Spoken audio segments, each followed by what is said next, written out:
എവിടെ പോണു? തൊണ്ട വെള്ളം കുടിക്കണം. വെള്ളം കുടിക്കണം, ഇത് കണ്ടിട്ട് കുടിച്ചാൽ മതി. റാന്നി സെന്റ് തോമസ് സ്കൂളിൽ ഒരു പരിപാടിക്ക് വന്നു. പത്രക്കാർക്ക് വേണ്ടി പ്രസ് എന്നെഴുതിയ ഏരിയയിൽ നിന്ന പെൺകുട്ടികളോട് എന്റെ ഭഗവതി, ഇവന്റെ ഷേപ്പ് മാറാതെ നീ നോക്കിക്കോണേ.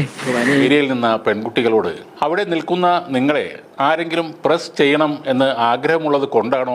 ഈ അവസ്ഥയ്ക്ക് കാരണം ഇവന്മാരെ പോലെയുള്ള ഈരകാലി മൃഗങ്ങളാണ്. ഇവരെ മാതൃകാപരമായി ശിക്ഷിക്കണം. നിങ്ങളെ ആരെങ്കിലും പ്രസ് ചെയ്യണം എന്ന് ആഗ്രഹമുള്ളത് കൊണ്ടാണോ അവിടെ നിൽക്കുന്നത് എന്നാണ് ജയസൂര്യ ചോദിച്ചത്. ഇവന്റെ കോമഡി കണ്ട പൊങ്കാലായിട്ട് അടിച്ചു കൊല്ലാൻ തോന്നുന്നു, മിണ്ടരുത്. പിന്നെ അങ്ങോട്ട് ദ്വയാർത്ഥങ്ങളുടെ മാലപ്പടക്കം വേറെയും ഉണ്ടായിരുന്നു. അതൊരു കോമ്പറ്റീഷൻ ഐറ്റം അല്ലാത്തതുകൊണ്ട് ഗപ്പൊന്നും കിട്ടിയില്ല. വിദ്യാർത്ഥികൾ മാത്രമല്ല, അധ്യാപകരും രക്ഷിതാക്കളും ആ പരിപാടിക്ക് ഉണ്ടായിരുന്നു. പിന്നീട് അവിടെ കൂവലായി, പ്രതിഷേധമായി, മാപ്പ് പറയിക്കലായി. അങ്ങനെ ഇങ്ങനൊന്നും ചെയ്യില്ല, അഞ്ചാറബത്തൊക്കെ എല്ലാവർക്കും പറ്റേ.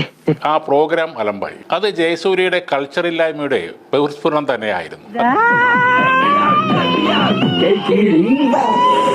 അദ്ദേഹത്തിന്റെ ഉള്ളിലുള്ള യഥാർത്ഥ ജയസൂര്യ പുറത്തു വരികയായിരുന്നു. മുഖത്ത് നിറച്ച് വിനയം വാരിത്തേച്ച് വച്ചാലും ഇടയ്ക്കിടയ്ക്ക് ഉള്ളിക്കിടക്കണ ഫ്രാഡുകൾ പുറത്തോട്ട് തള്ളി തള്ളി കയറി.